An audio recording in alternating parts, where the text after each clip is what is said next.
नमस्कार। प्रस्तुत है नरेंद्र कौर झाबड़ा जी की लिखी कहानी बहू का पत्र। आदरणीय मम्मी जी, सादर चरण स्पर्श। आशा है आप सकुशल होंगी।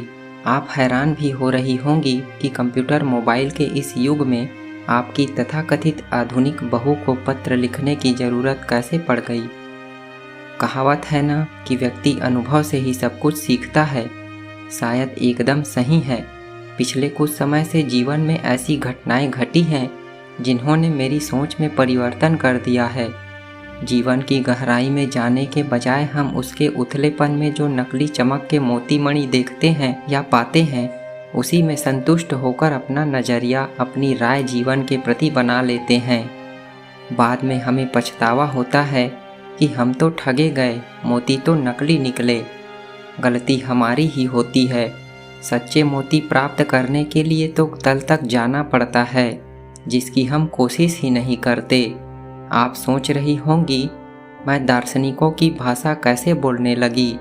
मैं जो अपने आप को जिंदा दिल, आधुनिक, अक्लमंद समझती थी, आज अचानक जीवन को समझने की बातें कैसे करने लगी।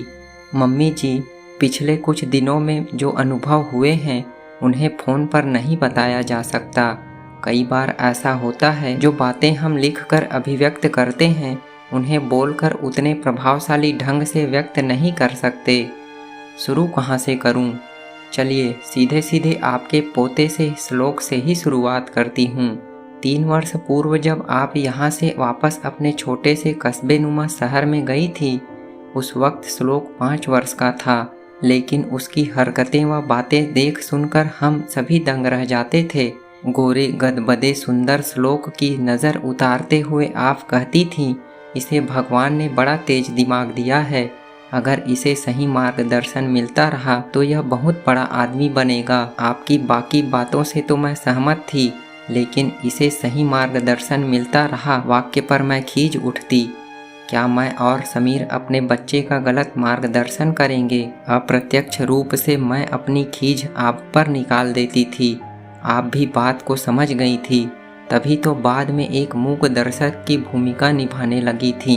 आपके जाने के बाद पिछले 3 सालों में श्लोक के व्यवहार, बोलचाल, स्वभाव आदि में जो बदलाव आए हैं, उनसे मैं और समीर चिंतित हो रहे हैं।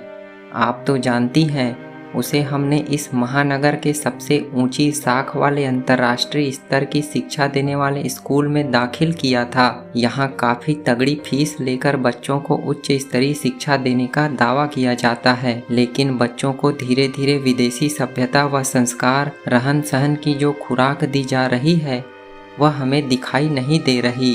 बच्चों के अजीबोगरीब व्यवहार, बातें सुनकर हम कह देते हैं आज के बच्चे बड़े स्मार्ट, बुद्धिमान हैं, लेकिन श्लोक की बातों, व्यवहार से अपने आप को आधुनिक मानने वाली मैं स्वयं उस दिन स्तब्ध रह गई जब स्कूल से लौटकर उसने कहा, मम्मा आज हमारी मैम बड़ी सेक्सी लग रही थी। पिंक साड़ी उसे बहुत सूट करती है। आप भी पिंक साड़ी पहना करो, मैम जैसी सेक्सी दिखोगी। कुछ क्षणों की स्तब्धता के बाद मैंने बात संभाली, तुम जानते हो सेक्सी का मतलब क्या होता है? ऐसी बातें तुम्हारे स्कूल में कौन करता है? वह बड़े भोलेपन से बोला, कम ऑन मम्मा, ये कोई बताने की बात है? टीवी में, कंप्यूटर में, फिल्मों में सब जगह तो देखते हैं, जब कोई लड़की और बहुत सुंदर दिखती है उसे कहते हैं बड़ी सेक्सी लग रही है। मैंने बातों का रुख मोड़ते हुए उसे खेलने के लिए कहा। वह फौरन बोल उठा, मुझे तो वीडियो गेम खेलना है, गन वाला, ढूंसू ढूंसू, कितना मज़ा आता है। बाहर खेलने नहीं जाना, सब गंदे बच्चे हैं, लड़ते रहते हैं। मैं उसका मुंह ताकती रह गई। वह आत्म केंद्रित होने लगा है और अभी से ही स्वयं को सबसे बेहतर समझने की भावना उसमें पैदा होने लगी है।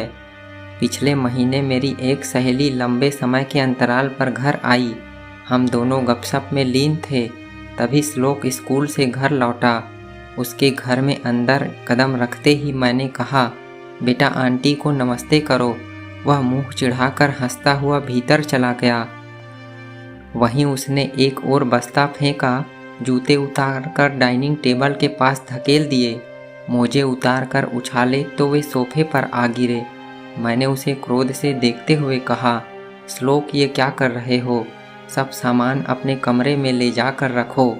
वह फिर से मुंह चिढ़ाकर हंसता हुआ अंदर भाग गया। सच मम्मी जी, उस दिन मुझे इतनी शर्मिंदगी महसूस हुई कि बता नहीं सकती। मेरी सहेली क्या सोच रही होगी। मुझ जैसी शिक्षित, आधुनिक का इंटरनेशनल कोर्स वाले कॉन्वेंट स्कूल में पढ़ने वाला बेटा इतना बदतमीज, ढीठ व बिगड़ैल है। क्या मैं उसे सामान्य शिष्टाचार भी नहीं सिखा सकती? 8 साल का बच्चा कंप्यूटर चला लेता है, टीवी रिमोट हाथ में रखकर चैनल बदल बदल कर अपने पसंदीदा प्रोग्राम देखता है। लेकिन सामान्य शिष्टाचार बड़ों का आदर अभिवादन करने से कतराता है। आखिर यह कौन सी संस्कृति अपना रही है नई पीढ़ी, और क्यों? अचानक मुझे उस दिन की घटना याद आ गई जब आपने मेरे सामने ही श्लोक से कहा था, बेटा सवेरे उठकर घर के बड़ों से आशीर्वाद लेना चाहिए। रोज पापा, मम्मी, दादी के पैर छूकर प्रणाम किया करो। मैं बीच में ही बोल उठी थी, मम्मी जी, आप भी अभी तक पुरानी रूढ़ियों में जकड़ी हुई हैं। आज जमाना कहाँ पहुँच गया है। अब तो सभी हाय हेलो कहकर आगे बढ़ जाते हैं। पैर छूना, झुकना, हाथ जोड़ नमस्कार करना पुरानी बातें हो गई हैं। आपने टोकते हुए कहा था, हाय तो हमारे यहाँ दुर्भाग्य के लिए प्रयोग होने वाला शब्द है। अंग्रेजी स्कूलों में पढ़ाने का यह मतलब तो नहीं कि अपनी संस्कृति भुलाकर उनकी अपनाना शुरू कर दें। लेकिन मुझे आपकी बातों में कोई दिलचस्पी नहीं थी। काश उस दिन आपकी बातों को अहमियत दी होती। मुझे यह वाकया भी याद आ रहा है जब आपने श्लोक से कहा था, आओ बच्चे, तुम्हें बड़ी अच्छी कहानी सुनाती हूँ। श्लोक बैठ गया। आपने कहानी शुरू ही की थी। एक राजा था। तभी मैं बीच में बोल उठी थी, आप भी मम्मी जी कमाल करती हैं। लोग चांद पर पहुंच रहे हैं और आप अभी तक राजा रानी और परियों की काल्पनिक मनगढ़ंत कहानियां लेकर बैठी हैं। आखिर इससे बच्चों का क्या भला होगा? आपने कहा था, बहू, इन काल्पनिक कहानियों में मनोरंजन के साथ साथ साहस, बहादुरी, बुद्धि चातुर्य का पुट भी होता है। बच्चों को अच्छी शिक्षाएं, सीख भी मिलती है। पर मैं कहाँ आपके तर्क मानने वाली थी। हम दोनों को बहस करते देख श्लोक भाग खड़ा हुआ था। बाद में आपने 2-4 बार फिर उसे कहानी सुनाने की कोशिश की थी, लेकिन वह स्पष्ट इनकार कर देता था। मुझे नहीं सुननी झूठी कहानी, मैं कार्टून फिल्म देखूंगा। कभी टीवी पर तो कभी कंप्यूटर पर वह कार्टून फिल्में लगाकर लगातार बैठा रहता और मैं खुश होती रहती कि बेटा अंग्रेजी फिल्में देखकर स्मार्ट हो रहा है। पर मेरी सोच कितनी गलत थी। उस दिन कंप्यूटर पर वह कोई गेम खेल रहा था। मैं अपनी सहेली से फोन पर गपशप कर रही थी। फोन रखने के बाद किसी काम से कंप्यूटर रूम में गई। श्लोक बड़ी मग्नता से देख रहा था। पीछे खड़ी मैं कंप्यूटर स्क्रीन देखकर हक्की बक्की रह गई। इंटरनेट सर्फ करते हुए कोई अश्लील वेबसाइट उससे खुल गई थी और एक अर्धनग्न युवती की कामोत्तेजक तस्वीर वह बड़े गौर से देख रहा था। मुझे कुछ सूझा नहीं और मैं एकदम चीख उठी, श्लोक, यह क्या कर रहे हो? मुझे सामने देख पल भर के लिए वह डर गया। फिर कुछ क्षणों में ही उसके चेहरे के भाव बदल गए। कुटिल मुस्कान के साथ बोला, पापा भी तो देखते हैं। मैंने एक दिन देखा था। आप उन्हें तो नहीं डांटती, मुझे क्यों डांट रही हैं? मेरे पैरों तले जमीन खिसक गई, सिर घूमने लगा। श्लोक के चेहरे पर जो बाल सुलभ चंचल मोहक मुस्कान होनी चाहिए थी, वहाँ तो मुझे आफत की घंटी सुनाई देने लगी थी। समीर से जब इस बात का जिक्र किया तो उन्होंने मुझे ही दोषी ठहराया। सारा दिन घर में रहती हो, तुमसे एक बच्चे की परवरिश ढंग से नहीं होती। उस वक्त मुझे आपके कहे शब्द बार बार प्रतिध्वनित होते महसूस हुए। बहू, बच्चे को जन्म देना आसान है, लेकिन उसकी सही परवरिश, संस्कार, नैतिक मूल्यों से शिक्षित करके अच्छा इंसान बनाना बड़ा मुश्किल है। सच मम्मी जी, मुझे तो समझ नहीं आ रहा अपने इकलौते बच्चे को कैसे हैंडल करूं। पता नहीं आपके ज़माने की महिलाएं कैसे 4-5 बच्चों की सही परवरिश कर लेती थीं। एक दिन मैं टीवी पर अपना पसंदीदा सीरियल देख रही थी। तभी श्लोक आकर किसी चीज़ की जिद करने लगा। मैंने उसे चुप कराने की कोशिश की, लेकिन वह चीखने चिल्लाने लगा। सीरियल देखने में व्यवधान पड़ता देख मुझे क्रोध आ गया। फिर भी उसे मनाने की गरज से मैंने कहा, कुछ देर खेल लो, सीरियल खत्म होते ही तुम्हें वह चीज़ दे दूंगी। वह बड़े आवेश से बोला, हमेशा कहती हो जाओ खेलो, किसके साथ खेलूं? ना मेरा कोई भाई है ना बहन। मेरे सारे फ्रेंड्स तो अपने भाई बहन के साथ खेलते हैं। मुझे ऐसा लगा जैसे श्लोक ने सरेआम मेरे मुंह पर तमाचा जड़ दिया हो। एक बच्चे तक ही परिवार को सीमित रखने का मेरा निर्णय कितना गलत था, अब मुझे महसूस होने लगा था। समीर ने तो कई बार दूसरे बच्चे की ख्वाहिश जाहिर की थी, पर मैं इस जिद पर अड़ी थी कि एक बच्चा ही काफ़ी है। इस बारे में आपने भी मुझे समझाया था। बहू, इकलौता बच्चा जिद्दी, अड़ियल, बिगड़ैल हो सकता है। चूँकि अकेला होने के कारण उसकी हर मांग पूरी हो जाती है, उसे सभी सुख सुविधाएं मुहैया कराई जाती है, इसलिए उसमें केवल लेने की प्रवृत्ति ही बनी रहती है। मिल बांटने की, देने की प्रवृत्ति न बन पाने के कारण वह स्वार्थी आचरण का बन जाता है। कहीं कहीं तो ऐसे बच्चे एकाकीपन का शिकार बन जाते हैं, जिसके चलते मानसिक तनाव, चिड़चिड़ापन, कुंठा तक पनपने लगती है। फिर बच्चों को रिश्तों के अर्थ, आत्मीयता, लगाव आदि के बारे में कहाँ जानकारी होती है। पहले के परिवारों में 2-3 होते थे, घर वाकई घर लगता था।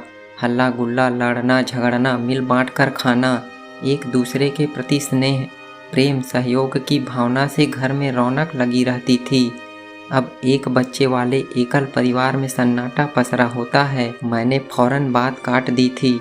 मुझे नहीं चाहिए बच्चों का शोर शराबा, मैं ऐसे ही खुश हूँ। हमारे परिवार में एक श्लोक ही काफ़ी है। आप चुप लग गई थी। अभी पिछले दिनों ही मैंने देखा, अपने दोस्त से फ़ोन पर बातें करते हुए श्लोक बीच बीच में गंदी भाषा का प्रयोग कर रहा था, अंग्रेजी में गालियाँ दे रहा था। मेरे मना करने पर बोला, कम ऑन ममा, आजकल सब ये ऐसे ही बातें करते हैं। हमारे स्कूल में तो सभी ऐसे ही बोलते हैं। मुझे लगता है आज के बच्चों में बचपन तो रहा ही नहीं।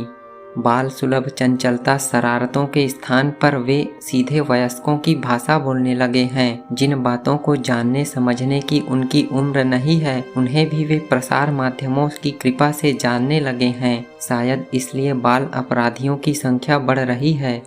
मम्मी जी, मुझे बहुत तनाव, चिंता लगी रहती है, कहीं हमारा श्लोक बहक कर गलत रास्ते पर न चल पड़े। उसके व्यवहार, हरकतों से काफ़ी परेशान हूँ। समझ नहीं आता उसका कैसे मार्गदर्शन करूं। डैडी जी के गुजरने के बाद समीर के जोर देने पर आप हमारे पास रहने आई थीं। उस वक्त आपको सुरक्षा, भावनात्मक संबल, आदर भाव, अपनत्व, सहयोग की बहुत ज़रूरत थी, क्योंकि आप एकदम अकेली हो गई थी। लेकिन मैंने इस बात को नहीं समझा। आपके साथ किए गए व्यवहार पर अब मैं आत्मग्लानि से शर्मिंदा हूँ। समीर और मैं बहुत सोच विचार के बाद इस निष्कर्ष पर पहुँचे हैं कि आप हमेशा के लिए हमारे साथ रहें। अपने दुर्व्यवहार की क्षमा मांगते हुए हम आपसे प्रार्थना तो नहीं कर रहे, लेकिन आपके बच्चे होने के नाते अधिकार से आग्रह करते हैं कि आप शीघ्र ही अपनी तैयारी करके रखें। आपको अब हमारे साथ ही रहना है तथा श्लोक की परवरिश करने में हमारा मार्गदर्शन करना है। हम चाहते हैं अगर ईश्वर ने उसे तीक्ष्ण बुद्धि दी है तो उसके सही उपयोग से वह एक नेक, सफल, अच्छा व बड़ा आदमी बने। इसके लिए आपको ही उसे संभालना है। आप उसे जीवन मूल्यों, संस्कार, नीति, चरित्र की कहानियाँ सुनाएंगी, उठने बैठने, बोलने खाने का तरीका सिखाएंगी, शिष्टाचार, अनुशासन, लोक व्यवहार की शिक्षा देंगी, तो मैं तनिक भी हस्तक्षेप नहीं करूंगी। आपकी उपेक्षा व तिरस्कार करके मैं पहले ही पश्चाताप से ग्रसित हूँ। आशा है क्षमा कर देंगी। और हाँ मम्मी जी, आजकल मैं दूसरे बच्चे के बारे में गंभीरता से सोचने लगी हूँ। सचमुच श्लोक को अपने प्यार, स्नेह, खिलौनों, सामान, शरारतों आदि का हिस्सेदारी के लिए एक साथी की जरूरत है। यह उसका अधिकार भी है और इससे वंचित रखकर उसके साथ हम अन्याय ही तो कर रहे हैं। रिश्तों संबंधों की गर्माहट का एहसास रिश्ते बनने पर ही तो होगा ना। आप पूरी तैयारी करके रखिए, अगले हफ्ते हम तीनों आपको लेने आ रहे हैं। आपकी बहू नम्रता। बहू का यह पत्र आपको पसंद आया हो तो लाइक करें, चैनल सब्सक्राइब रखें। मिलते हैं अगली वीडियो में एक नई कहानी के साथ। तब तक के लिए नमस्कार।